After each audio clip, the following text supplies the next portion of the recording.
Okay, hello and welcome to a very special episode of the No Nay Never podcast. I'm Dave Roberts, and before I introduce our very special guest, I'd also like to welcome along George Poole, who'll be joining me in today's proceedings. Hi, George, how are you? Hi, Dave. How are you doing? I'm doing very well, thanks. I'm buzzing to be here with Barry, a Burnley legend. Oh, have I just spoiled our special guest? Well, today's special guest probably doesn't need too much of an introduction to Burnley fans, but suffice to say that as Burnley's chairman from the end of 1998 right through until May 2012, and then continuing as a director and also vice chairman until the end of last year, he played a pivotal role in the club's history, certainly recent history. So I'd like to welcome along Barry Kilby to the No Nay Never podcast. Hi, Barry. Hi, everybody. Nice to be here and talking to you. It's great to have you along. Great you've agreed to speak to us and hopefully impart some wisdom to our listeners. Okay, well, let's. I'm a little apprehensive, but let's see how we go. I'm sure it'll be fine. Just want to start off really going way back, if we may. Living between Burnley and Blackburn, you grew up with the Burnley supporting father. Was there ever a chance that you might have ended up supporting a team in blue and white instead of the Clarets? I'm right in thinking that perhaps the fact your father became a Burnley fan was more by chance than anything else.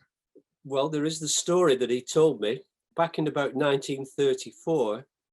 My dad pestered my granddad to take him to a football match. And he said, right, we're going next Saturday. So they lived in Clayton-le-Moors, by the way, which is obviously halfway between Blackburn and halfway between Burnley.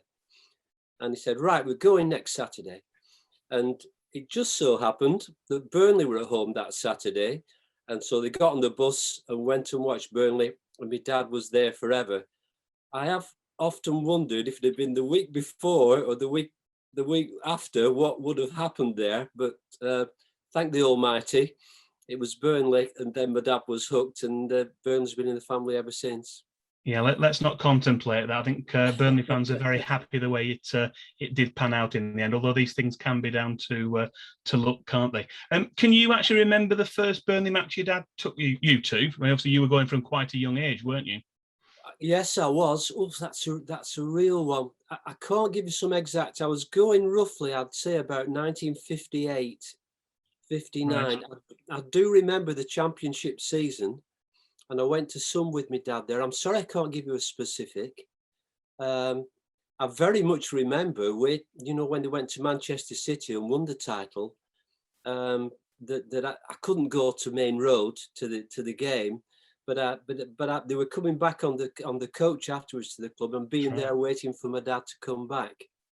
So I can't give you an absolute exact one as I think about it, but it was roughly then when I was about 9 years old, something like that, I started going and sitting with Dad in what's now the Bob Lloyd stand. I think they called it Bob Lloyd stand perhaps then, but no, I don't think they did. But sitting in the stand with my dad. And he had a season ticket back then, did he? He had a season ticket back then, yeah. He was an absolute Burnley fanatic. All sorts of, I can remember just 2 years or so after that, me and my dad getting ejected from Aston Villa's ground. It was the Hapton pit disaster. And what happened was, we played Aston Villa. I was going then with my dad to all the coach games. I think it was about 62 this, to the Burnley games by a coach. And they had a minute's silence for the miners that had died in the Hapton pit disaster. And halfway through that, this Aston Villa fan about 5 rows down from us started shouting. And there was an advert then, you lads are too young to remember it. There was an advert then called Mackison on telly where somebody shouted Mackison, all these bottles started shaking. And this guy shouted right in the middle of the minute's silence, Mackison, and my dad went berserk. And he ran down and they started scrapping. Long story short, me and my dad got ejected from the ground. I was there with my school cap on. And we spent the whole match walking around Aston Villa's ground, listening to the crowd and everything like that. So I was quite young when I got ejected from a football ground with my dad. But he was a real big. He went to all the European matches, and he took you to the 1962 FA Cup final as well, didn't he? Yes, I went to the 62 Cup final with him. Remember well, Burnley equalising before we'd sat down. Tottenham had put the second one in. I think it was Smith or somebody like that who scored. Yeah, I was there at the 62 final with him. So it was he was a real Burnley fan, and you know, right through where you went to the games with Naples and all that type of thing. You know, sold tickets for the lottery and all that. He was a true claret, my dad. There weren't too many Burnley fans who went to that game, I don't think. The one at Naples, were there? Yeah, and another one there, of course. I don't know whether he told me this, that there was a riot at the end, and he told me the police came and protected the small number of Burnley fans. And he told me that the police put them in the prison in Naples to protect them from the other fans. But I'm never quite sure whether actually my dad was put in jail directly. But his story was that they were there for protection. So yeah, he went to Naples, and you know, then the 67 around that time, I remember him going there and everything like that. I've got photographs everywhere for all that type of thing. Fantastic. And just going on a little bit from that, obviously you were brought up a Burnley fan and through your father, and had watched plenty of matches, but then you got an opportunity to play for the club. Can you tell us a little bit more about how that came about? I went to Clitheroe Grammar School, and what happened was I played in all the teams at Clitheroe. I captained Lancashire schoolboys, and I was ready to go to Hull University at the end of that my year at my last year at Clitheroe. And what happened was Clitheroe Football Club came and said, well, before you go, will you play some games? So I played some games for Clitheroe Football Club. I think it was the Lancs combination, one of those. And then Burnley came in and said, "Oh, we want to sign you up and play you in the junior teams, the A team, and that sort of thing."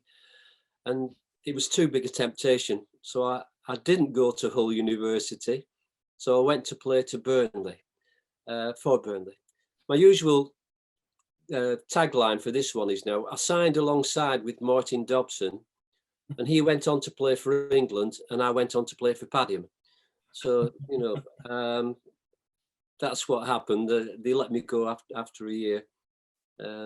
So then for a year, I worked in the Burnley Lottery office for a year as well. But there was always that connection there with Burnley Football Club. Good evening, Barry. It's a pleasure to speak to you. George here. I just wanted to dwell a little bit on the Clitheroe Grammar connection. I actually met you a few years ago at the sixth form while I was head boy there. And I remember seeing a plaque on the wall, actually, I'm pretty sure, which was indicating you were the first team captain. Yes, back in the day. I just wanted to know, what was your experience of going to Clitheroe Grammar, and how did it, set you up for the very successful years to come? Well, obviously, I was a Clitheroe Grammar School boy. Then you passed your 11 plus to go, etc. And the teachers were great, bringing me through, then playing for Lancashire, etc. It was a great school, I think, and really good on the sport, etc. And I owe them quite a lot. And Barry, going forward, you mentioned about the time at Burnley. You spent about 12 months there. Interestingly, one other player who was involved, you mentioned Martin Dobson, but it was also around about the time that Stan Turner was there. Do you recall him being a player at the club when you were there, or had he gone by then? I can't honestly. I think I do, yeah, vaguely. Yeah, that Stan was playing them for Burnley in those years. I mean, we're talking here like 68. Yeah, 68. 67, 68 season. Yeah, I think he went to Carlisle the season after, didn't he? I think he did. I'm not 100% on it, but I think he did, yeah. And of course, your paths didn't cross, or if they did, they weren't too memorable. No. He was one of them icons of the first team. So, I was just down there with the plebs. Although you're clearly a claret, having supported the club since you were a boy, how much of a shock to the system was it in later life when you became club chairman? Because it was a little bit of a whirlwind, wasn't it? That that time, late 1998, things that had gone on with the club earlier in the year. You came in as a director, and then it's a kind of the club were really struggling under the board of directors with Frank Teasdale, etc. The bank were threatening to foreclose. They had a 3 million debt. They'd fallen out with Stan Turnant, who mentioned that he wasn't going to play some players or something like that, and there was a big standoff there. And they were trying to get somebody to come in, and it just worked brilliant for me because my first business I sold to a company called G-Tech, and it just coincided with that. So I was able to come in and take over the club, settle the debt, and then I did a share issue. So I didn't want it to get into too much debt, and took it on from there. So it did coincide when I did get plenty of some cash coming into me, and it was just at the right time that I came in. And it was one of those things that year. I remember there was a guy called Peter Shackleton who's involved from a consortium. He was kind of heading that, and then there was Ray Ingleby, of course. So how did that kind of pan out? How did that settle itself, really? Well, I don't know how Mr. Shackleton was. I'm not sure he had the resources, and Ray was there, but he was only half there. So when I took over, I brought him in as vice chairman then, because then he did have a couple of million to put into the pot. So he became my vice chairman when I took over as chairman.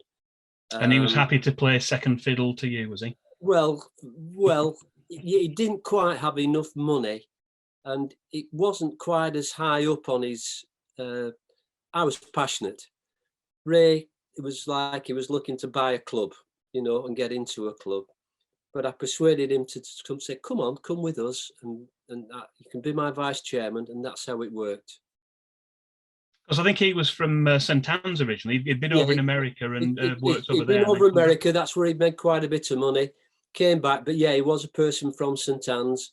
Not particularly football, but he just fancied having a club type of thing, Ray.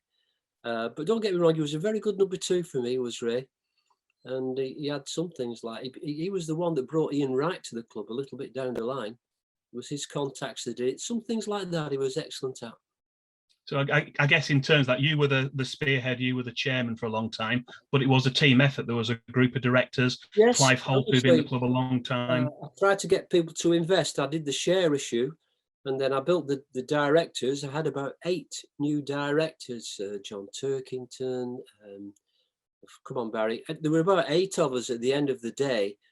They could all divvy up, $500,000, something like that, to into the club's coffers, to get us out of the debt and start us being able to try and build a team.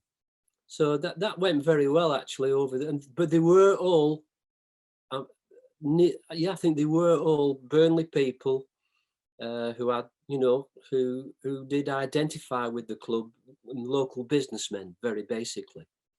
So and it wasn't all plain sailing at the start. You had maybe a tough start in there, and you stuck with Stan. We had some tricky results, didn't we, that first season? And yes, we did. The worst one was I got on well with Stan, and we came back in, but just after Christmas, maybe just slightly later, we lost at home something like 5-0 to Gillingham, and a similar score to Manchester City. 6 to Manchester City, yeah. Was it? All these things that I'm trying to remember. And it was really, what do we do? Do we get Stan? Anyway, I said, no, come on, let's go for it. I think we brought Graham. Graham Branch came in, didn't he? Yeah. Graham Branch. Yeah. And so we managed from that absolute disaster to cut it back and save the season. And I remember that season. You mentioned those 2 games. There was the 5-0 defeat and the 6-0 defeat. We then lost 1-0. I don't know why we had 3 home games in a row. We lost 1-0 to Preston. That was a televised game. Yes, and then we had an away draw, and then the pivotal game was a 4-3 win. We came from behind to beat Macclesfield 4-3, and then went on a fantastic run to the end of the season. Yeah, I was there at Macclesfield. I remember that. And yeah, he ended up really being safe. Then, of course, we built up to the next season, getting that promotion. Yeah, and what a fantastic season it was, of course, 99-2000, getting Burnley back to the, the second tier as it was then, but getting into the Championship before it was called that. It was a fantastic achievement with, as you say, Ian Wright, the final piece in the jigsaw that helped us over the line. Ian Wright back, and that famous game at Scunthorpe when we got the win, and I can't think who it would be, the other team that had to lose. Was it Gillingham or one of them? I can't just remember the team. Yeah, Wrexham beat them, didn't they? Wrexham beat them. Yeah. So we were all there, and we went up, and everybody went mad. I went back in the coach with Stan and Ian Wright, and we were out on Burnley that night. We had a great night. So it was fabulous that time, and we're back into the second tier of English football. You mentioned then, Barry, the pressure on yourselves and Stan when results weren't going your way. I mean, it was a little before my time, but I remember I have vivid memories of my dad talking about that Gillingham game and how bad things looked at the time.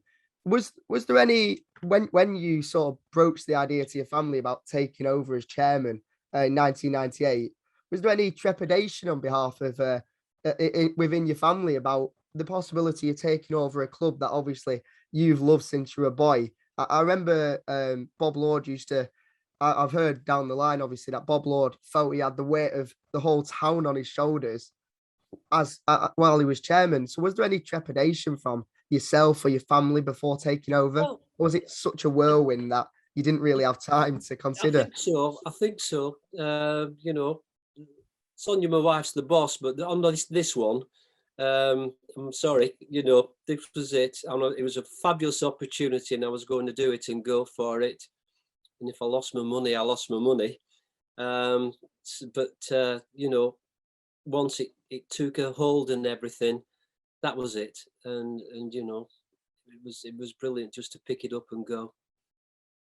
It's safe to say it turned out well in the end. It did. To get that promotion just after, and then we had to scrap it out then for nearly a decade. But we stayed in that championship.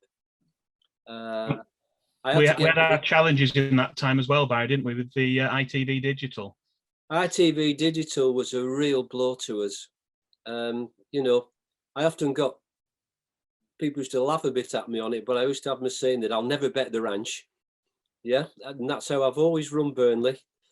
And it was like ITV weren't going to go bust, were we? So the money was guaranteed. So we spent up to that money. My God, they went into administration, and we were left with a big hole, certainly a few million in the thing, and that was an absolute shock. What happened with that one, and we were really scrambling, to get back even and doing all that. That was a real shock, that one, because nobody dreamt that an ITV company would go into administration. So even though we'd done it like we thought, within all capabilities, and that's what that happened. Yeah. And it was one of those things as well where presumably that had a knock-on effect for probably 3 or 4 seasons, didn't it? It wasn't just a case of it's a sudden shock. You've then got to adjust to it and get a money where we thought we'd be sitting on like a few million quid, which in them days and in that division was good. That we didn't. We had to be a lot more careful, and unfortunately, Stan went. But got Steve Cottrell, and then. But we came round and we were there, and we got back, and it was then what happened further down the line. Yeah, I mean, you mentioned about manager recruitment. Obviously, when you first came in, Stan Turner was already manager, so you kind of inherited him. There then came a decision later on. You took the decision, I think, to let Stan go. He's come to the end of his contract, 2003-04, and then big decision not to renew it. Losing it. What was it big? 2004? Yeah, 2004. Yeah. Yeah, I think so. Yeah, I'm afraid I had the horrible thing. I met him in my office on my own, and he came through next season. I just had to say, Stan, I'm sorry, but it's time we parted. I thought, well, heck, what's he going to do? But he was, thank you, Chairman. Closed his thing and walked out. But he was a good manager in his time. He was a good manager, but it needed the change. You do need that. You know, we were drifting. So that decision was made to get a new manager. And looking back at the decision to take the ownership of Turf Moor out of the club, because that was another, well, I guess a necessity from your point of view, from finances. Again, you're raising cash, you know, you take it out, but then rent it back, and the money you've got there you use for the club. So there's all these things we have to do from Burnley. We haven't got I'm perhaps jumping too far ahead, but we haven't got an Arab, you know, paying bloody £1 billion or something for it. And you know, and it's good though, it was local people that owned it. You know, local businessmen. Yes, they had a bob or two, but nothing like something what we're competing with. So, you know, we had to do certain things like that to keep the right side and being able to invest in the team still, etc., etc. Yeah, we were talking about financial difficulties earlier for clubs. And I was actually, when I was doing a bit of research the other day for this interview, I came across an interview that you did with Clarence Mad in 2003. And you voiced, it's a long way back, but you voiced your opposition to the Football League imposing penalties for clubs that go into administration. Now, obviously, that's really topical at the moment, again, with the likes of Derby and lots of other local clubs to us going into administration. As you sort of view on that changed, and is it the only way really to stop bad ownership of clubs is to dock points? I think maybe I have just changed a little bit now through how football's gone and some of the cynical administrations that I've seen.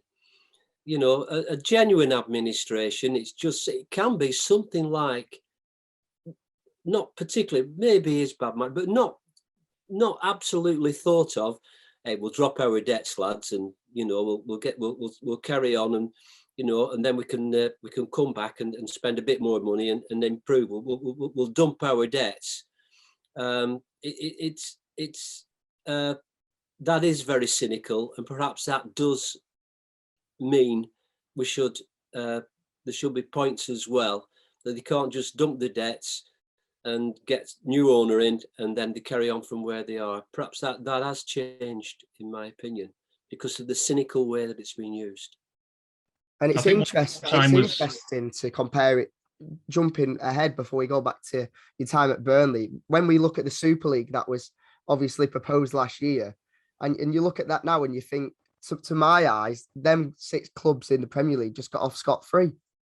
And there was no accountability for the Super League clubs, was there at all? When you compare it to the likes of Wigan and Derby, who are going into administration, getting, you know, docked heavily, and then you've got these 6 clubs that are just getting away scot-free and just leaving and going on to, you know, we have a lot of foreign owners now that perhaps don't identify in those sort of terms that other, you know, down the way, some of the directors do, that, you know, to them it's just could be somebody else they own, not just them.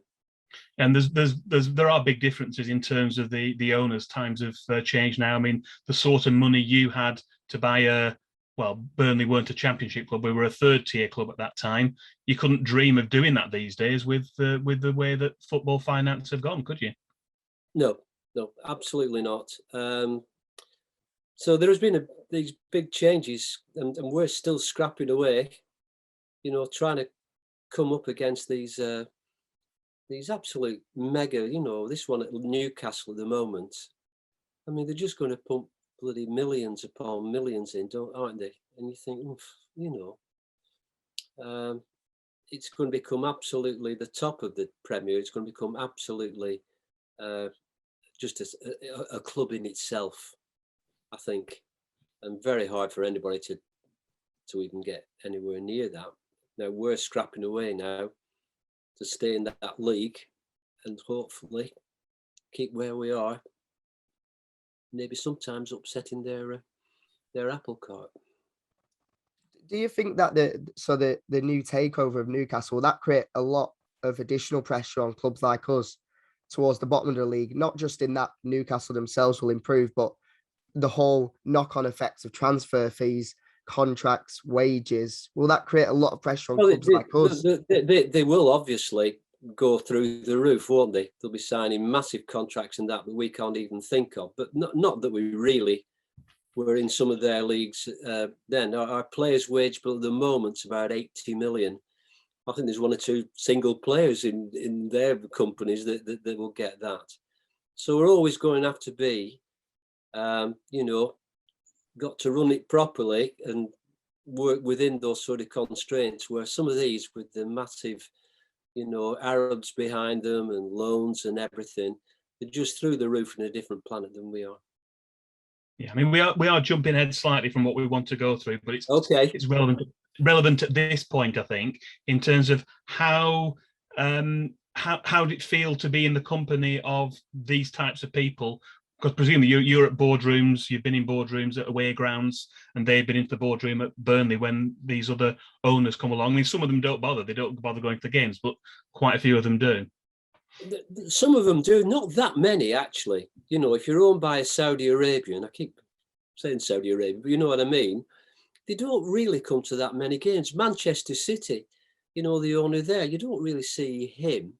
His chief executive will be there, and Mike Summerby, and some of these sort of people. But the actual owners don't go that often to a game. Some do. I know, the Leicester guys did, didn't they? The guys that sadly died. I did see him a lot. But quite a lot of these, I think they're just there for the status, and they can watch it on the telly in their own country and say, that's my club. But actually going, on a November Saturday to watch play Burnley, I don't think that's that high up on their list. Especially if they lose. Yeah, I mean, it's interesting to see that balance, because obviously you've come through at the level you did, and you've invested a lot of money in Burnley Football Club. But as we said, it's kind of small fry to what an individual would have to do now to buy a football club. It has just changed so much. Yes, it's really. And like, some people have lost massive money. I always look down now and see Sunderland down there. Gates are 30,000, and yet they're still in the third tier of English football. Sheffield Wednesday as well. Portsmouth. Some big, what I call big clubs there. Now, all three of them are foreign owned, actually, I think. Certainly Pompey are.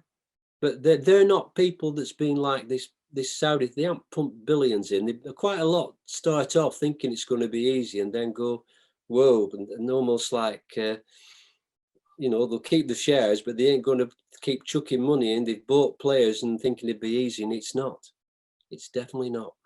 Yeah, I mean, that tends to be the problem now in the Championship, doesn't it? I think Burnley did well to get out when we did. Now the sorts of money coming through, and this kind of comes on to the next point I had regarding the situation Burnley had. We got that fantastic promotion in 2008-9 playoff win at Wembley, but the finances before that, we've made quite a push, haven't we, to get to that point and to get to that position. There was quite a lot riding on that game, wasn't there? There was. Don't get me wrong, we weren't betting the ranch. Right, I'm coming. We knew what we were doing. Sometimes you have to think the old football way is we have that player who's an asset, and if it doesn't work out, we are going to have to sell the player. That was very much, how it used to work in football. If you got, you had to sell.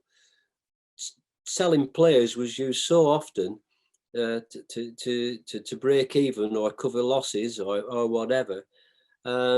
So, we were ready. We weren't, we weren't going to the dogs or anything like that.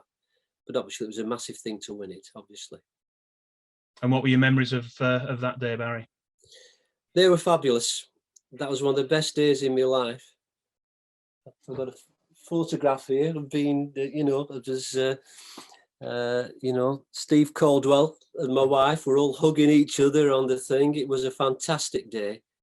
And to get there and, the way we beat Reading just beforehand, if you remember, that was a really good performance. But that was something else, wasn't it? To win on that day and just to sit back and think, we've made it. We have actually got back to the Premier League. Fantastic. After all those years, what, early 70s, I think? 76, yeah, 33 years we were God, away. you're fabulous with your stats. 76, yeah. Yeah, something like that. And, you know, and what we'd gone through, and my God, you know, the famous Orient game as well in there, where I've been told that if we had lost that game, we'd have gone out of business. There wouldn't have been a Burnley Football Club. There was no like league, fifth league, if you like, to come back and all that. And thank goodness the Almighty was looking over us that day. Just as he was at Wembley. That was a magical day. I remember I was 8. I was 8 years old that day. Oh I remember my goodness. we're in the top tier at Wembley, and I have two memories pretty much of the day. And it was just looking at the massive stadium for the first time being there. And then I remember after the game, just walking down the stairs, and I was just in floods of tears, but obviously tears of joy. And I think my dad was exactly the same, but he was trying to hold it together a bit. But what I was going to ask, like I said, it'd have been all those years, and we'd nearly gone out of the league and perhaps out of existence. And you know, we had got back. It was a brilliant day, like you say. What was your first thought after the celebrations that night, or maybe the day after, maybe the day after that? What was your first thought in the football wise? Was it, oh gosh, how are we going to stay up? Or was it, let's just enjoy this year for what it is? Well, I don't think I did. I don't think I'd been able to done it the day after. I think we'd had a few beers by the time the following day came. I did an interview, if I remember, on Sky Telly or something. I thought, oh God Almighty!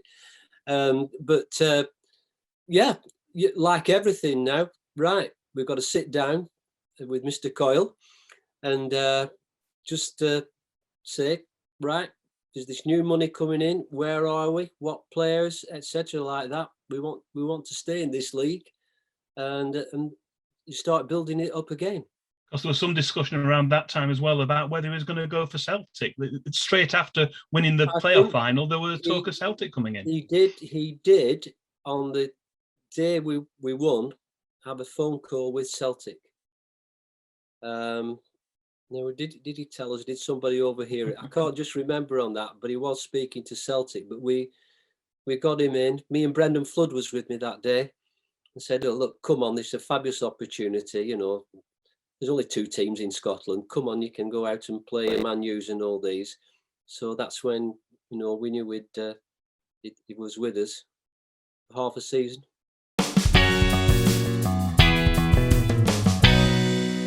Yeah, welcome back to the second half of this very special No Nay Never podcast with our very special guest, Barry Kilby. And we've just got up to the Burnley's first Premier League season and the small matter of the Burnley manager leaving, going to Bolton Wanderers and taking virtually the whole backroom staff with him. What sort of a shock was that in the boardroom, Barry? It was an absolute disaster. Knew nothing about it. We got to Christmas. We were down, you know, we were scrapping away down the bottom, but we were doing okay. And then I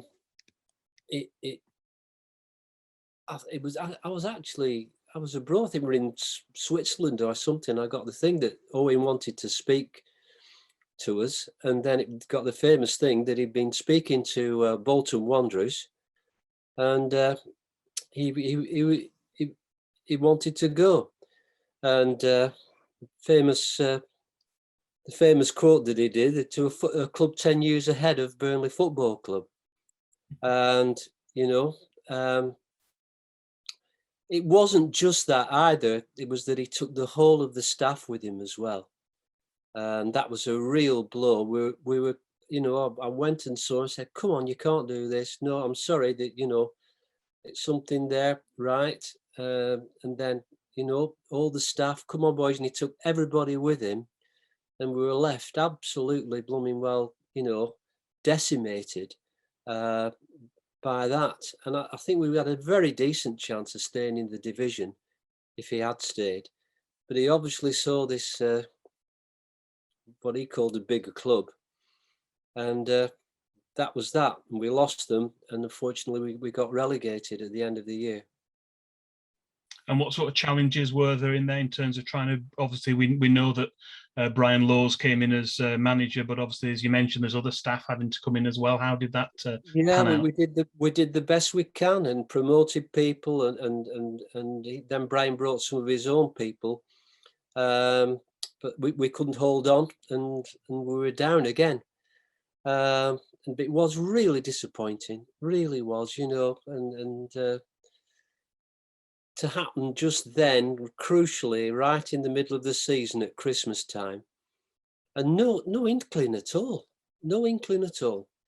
and then bang. Anyway, we played Bolton between Christmas and New Year, if I remember right. Yeah, we did. Whether anything was said then. It was there, wasn't it? They beat us, but 1-0, I think, wasn't it? A couple of players, didn't we? Lost a couple of players on that. It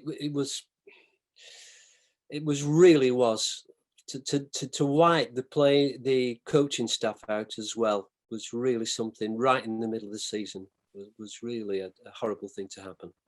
Did that make the hiring process harder for a manager, in that you'd have to bring in, you'd have to bring in some guys with you rather than coming in? We had to really start. Yeah, you did know some sort of people and everything like that, and we did start. I can't just remember the names now, but we did start to build it up again. But it really was a terrible thing to happen in that second half, and it meant relegation, and it was really was.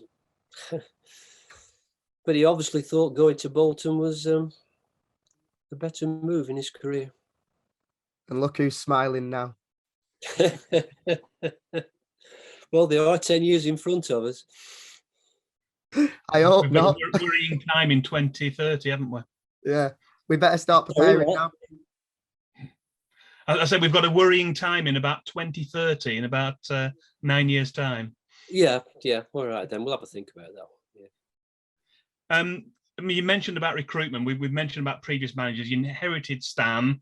You recruited. Obviously, you're involved in the process to recruit Steve Cottrell, and then obviously Owen Coyle himself coming in, and then obviously the Brian Laws one was kind of a really difficult situation in the middle of the season. How did you find the managerial process, the process to hire new managers? We were interviewing people in January that were all out of work, and because it was the middle of a season, and we had to sort of try and get going, and Brian did come through very well, and I still wouldn't be too hard on him for how it came about at the end of the day.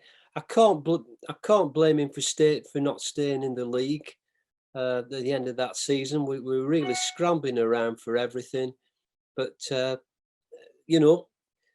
what happened. And then obviously into the next season, and things didn't quite work out. And he was certainly the best candidate we had, was Brian. And he'd done very well at Chef Wednesday. I don't know if you remember that. He'd done really well. And Scunthorpe before that as well. And Scunthorpe before that. So he had all the credentials, but somehow we didn't just get together on that one. As well as football, we wanted to highlight the work of the Barry Kilby prostate cancer appeal. And I guess that story starts with your own diagnosis in 2011, I believe. Can you tell us a little bit more about how that led to you setting up the charity? Yes. What happened was that it just in a general medical inspection that I got, I was lucky that they did just take a PSA test, and I didn't know what a PSA test was. And they came back and said, "Whoa, this is really serious. Look, you've got, the high thing. It was 80. I won't bore you with the technicalities, but you've got to do something now." But I only came across it by accident, and we, luckily in inverted commas, I was able to get real, get something done about it and treated. Whereas if it had gone a lot longer, I wouldn't have been here now. fabulous bit from David Sullivan at West Ham. He was good, putting me in all the right places and everything like that. So it came home to me that men don't know. We're terrible going to doctors ourselves and asking to things, you know. And so it was really just a thought on that. Now, there had been a couple of tests at Burnley. Some of the lads at Burnley had one test, and that, you know, with a small things. They were saying we need more PSA tests.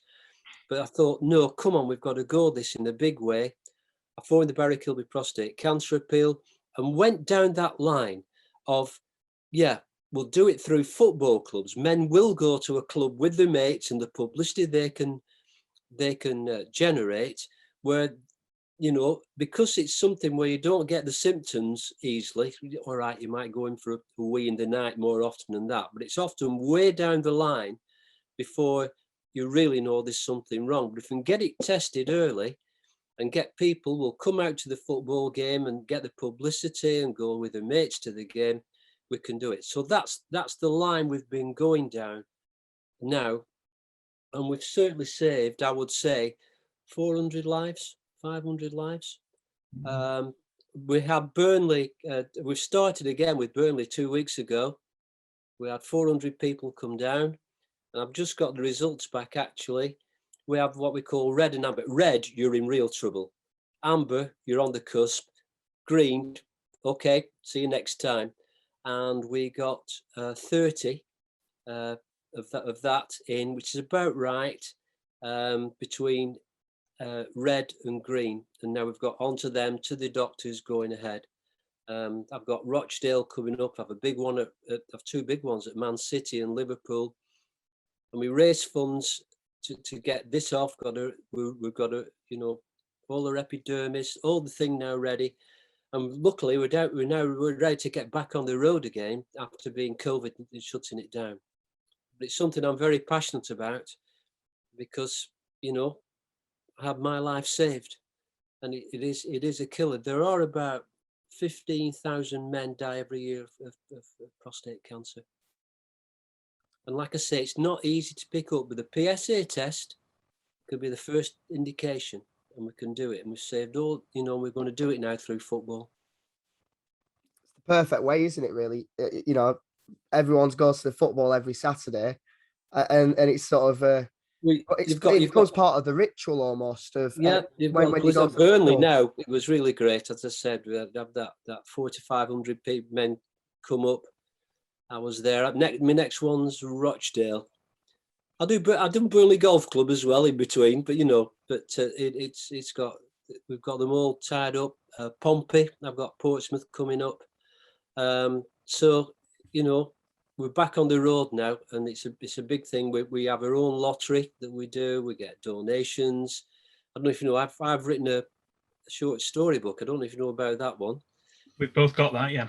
Have you got that one? It's yes, a bit racy, yeah. I'm afraid, but you know, just one of those things. And we sold about 20,000 of those at £2. That's 40 grand we've got in. Very good. So it's just something I'm very passionate about, as you can tell. And we are saving lives, and it's a big thing, prostate cancer, that's got left behind in a way, because you know there's no national thing like there is for breast cancer for women, etc.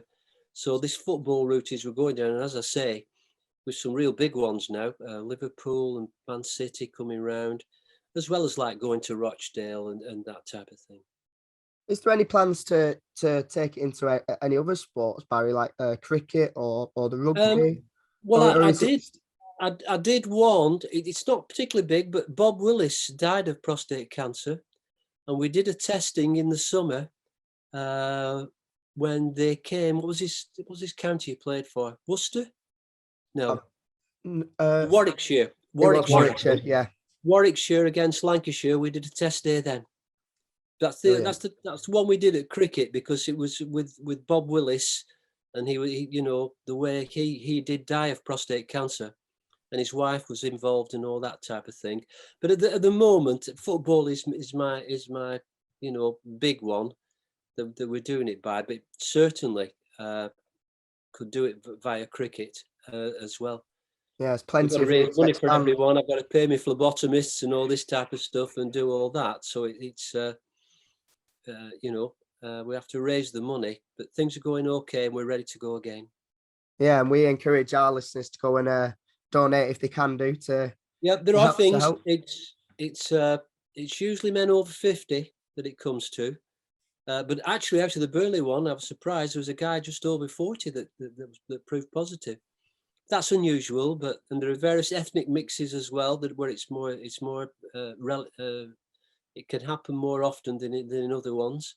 But very basically, you know, just get that test, and once we've got it, we can start to get it under control. Mine got out; it got to my pelvic bones and all this, but I've now been, like you say, I've been 10 years nearly. OSS still alive, and you know, let's keep going. Yeah, and still doing some amazing work. Barry, you stepped aside, didn't you? That kind of put your mind to step down as Burnley chairman. That was in 2012. You stayed on as a director, but you focused on the charity. I honestly thought that I might not be here, and then, like I say, the Almighty was looking down on me, and yes, I was, and then I came back as vice chairman under Mike. So that's where I've been up to what's just happened recently. How did it feel when Burnley qualified for Europe? Obviously, you mentioned earlier on about your father going to the Fairs Cup games in '67. How did it feel to be able to go and watch those games when Burnley? It was absolutely brilliant. Obviously, we went to Athens and Istanbul, was it? I think, yeah. And Not to forgetting go Aberdeen. with all the fans, and Aberdeen as well. I suppose that is a foreign country. And it was really, to do that was fabulous. And I did think about my dad a lot. And for Burnley fans to go, and the ones I met there and everything, boy, it was like, we have come back a long way, lads, you know. And it was a fabulous time to qualify for Europe again. Yeah, and it was quite a lot of nostalgia in the programs, wasn't? Looking back on the home programs. Those games, that's you know, the 62 one, I think, when we won the league. Was it 60, Barry? 60. Well, 1960 when we won the league, and then we had 60-61 for the European Cup. That's right. That and then was obviously the Fairs Cup was. I've got pictures in the. I've got all photographs and everything. You know, of Jimmy Adamson shaking hands with the Reims guy, etc. You know, it was something fabulous to get back and be playing in Europe again. Maybe we'll enjoy that again sometime soon. Going forward, though, in terms of ownership, it's a logical move forward. Obviously, your time as a director came to an end at the end of last year when the club's ownership changed. How much of a wrench was that to kind of to let go of something that had been such a big part of your life for the last 20 years, more than 20 years? It was a massive wrench, and I'm finding it now much more than I thought it would be. It was like you say, after all those years and being part of the, you know, the directors, etc., and having a say, influence on things that were done, for it to go through. I was offered to be a club ambassador by the ALK, but really, I didn't want to do it. So a couple of the other directors are now, they've got seats near the old director's box, but I said no. So I've gone across the way. So I'm on the James Hargreaves stand and with my table there, and I'm really enjoying it with the fans. And I think that's how I'm going to have to do it now. But it is a bit of a wrench, particularly getting to away games, because I don't have any getting in there now. I have to smile to myself. Going to City on Saturday, so I'm in with the pie chuckers, with two of my sons. So we'll be there, sat behind the goals with the Burnley fans. That is a massive change now. So I'm sure you'll get recognised. Well, maybe, but you know, that's that's there. But it is a massive thing after 20 odd years, obviously, and not having influence then that I did have.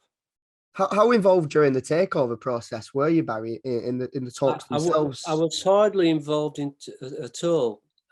What happened was, I did have an agreement with, I can't say who, another to sell my shares in 1975. 2000, when I became 75, I thought, well, I'll probably be not here, or doolally or something. But in that agreement, there was what they call an anti-embarrassment clause, where if that person sold his shares before that, I was tagged along. So I was in a tag along on this one. So I had no negotiations with. I did have a few, one or two conversations, and they had interesting things, new technology and got a esports, is it called, women's football, which is great. They want to push that. Now, whether they're going to be the revenue earners and things like that, I don't know. But I thought, they have a decent chance. What I didn't know was that I rather innocently thought they were paying for it themselves, not putting the impetus on the club, which worries me a lot. I was going to touch on this actually, and I listened to the interview you did with the Spitting Feathers podcast, and the one thing that jumped out to me was you spoke about the pride of the club at the time being debt free and with a substantial amount of money in the bank, whereas when we talk now, the club does have a substantial amount of debt and with none of that original 80 million or whatever it was in the bank. Do you I mean, obviously it doesn't sound as though you're best pleased about it. But are you worried about what that might mean for us going forward, or is it manageable? I think we all have to worry as Burnley fans. They can come through, these lads, don't get me wrong, and they've got they seem extremely efficient, etc., etc. But what worries me slightly is if we got relegated, straight away we lose about 50 million quid. So we've got to somehow get our P&L together to accommodate that, and that's extremely worrying to me. But hopefully we can get out, and they will come through. They're very competent, and like I said, the new technology thing, I can't come on to it, but they are a worry. There is a worry there. And just going back, we mentioned about managers. Obviously, Sean Dyche is still manager. He's been with us for coming up 9 years now. And you, again, it was kind of after you'd left as chairman, you're still a director. Were you involved particularly in his recruitment, that process? When yes, Sean very Dyche much was... so. Very much so. I was. In fact, it was very soon after I'd left. It was, and it was. They've had some interviews at my house. I think he came and everything like that, and he came over extremely well. So I was part of the committee that appointed Sean, and boy, what an appointment that's worked out to be. Definitely. And I've got a great relationship with Sean. He lives up here in Whalley during the week because his family is still down in the Midlands. So I live quite near to him, and so we sort of got him meeting up, and he's there with Ian Warren and everything. So we have our 10-point parties. So every 10 points, we're down there in Whalley Wine Bar having a few, and then going off to have a meal every 10 points. And we've done that all the way through, and I'm very, he's been a fabulous manager for us, and I'm delighted that he signed his contract, to carry on, because he's been a great manager for us. Maybe the greatest, if you want to think about what league he's in, etc., etc. Certainly the greatest in my lifetime. And funnily enough, I live in Barrow actually, so I sometimes see him in Whalley. I shyly go like, "Hi Gaffer, nice to see you." Yeah. But well, they are great, and brilliant. Somehow I'm just hoping now we can do as usual and pull the rabbit out of the hat and keep us in this division. We spoke then about Sean's appointment just being, as good as anyone could have wished for, probably better than anyone could have wished for back then. Is there, it might be this, but is there a single decision that you think during your time with the club, that was the best decision I made? Or was it taking over in the first place? Oh, gosh. I'm putting you on the spot here. Well, no, taking over was something for me, but certainly in managerial terms, getting Sean together was there. But it wasn't just me. The other people, the other guys did come through for him. He did, and he did his record. He'd been at Watford half a season, I think. But somehow at the interview he did and everything, and that forceful passion that he's got came through. And everybody just thought, I think, so-and-so. And what a great thing it was for us. And I'm absolutely delighted. Like I say, he's signed an extension to his contract. And look how many managers Watford have had since then. Yeah. We've got to beat them though now. I think, come on, lads, let's get some points. Yeah. Yeah, let's hope we can just pick this up. I'm expecting a win on Saturday against City anyway. Well, we've lost the last 4 or 5-0, haven't we? So we need to. I think we go for a 0-0 draw, wouldn't we? We'd take that now. Okay, yeah, okay then. I agree with you. I think one final thing I wanted to look at. I mean, obviously we've mentioned quite a lot about the football side. We've mentioned about the charity. What else can people do to get involved? You've obviously got a fundraising going on. You've got a lottery. There's other ways. Please look at our website, and get on. All the info's on there. We really are. It really will save men's lives. If you get into the lottery, it just costs £2 a week, and that goes towards paying, because we have to pay all the phlebotomists and do all that type of thing. But you can win money and do a bit on that one. But really is something I want to really push. And we've got so many people coming around now. I mean, I've got Ipswich Town, I've got Pompey, I've got Plymouth. I've just told you, I've got Rochdale, them the two biggies we've got there. And, it's all going to want funding this. But I'll tell you what, everyone will save lives. Everyone. And also, it's something us men have to look. You lads look really fit in that. But get to that 50, get testing, lads, because it can come when you've no inkling it is. And I was so lucky to get tested when I did. Yeah, and we'll certainly be linking. We'll be linking everything that all the thank you very much in our show notes. And just one final question from me. We heard that you're going to Manchester City on Saturday, so I think maybe more for you with the. I've said that.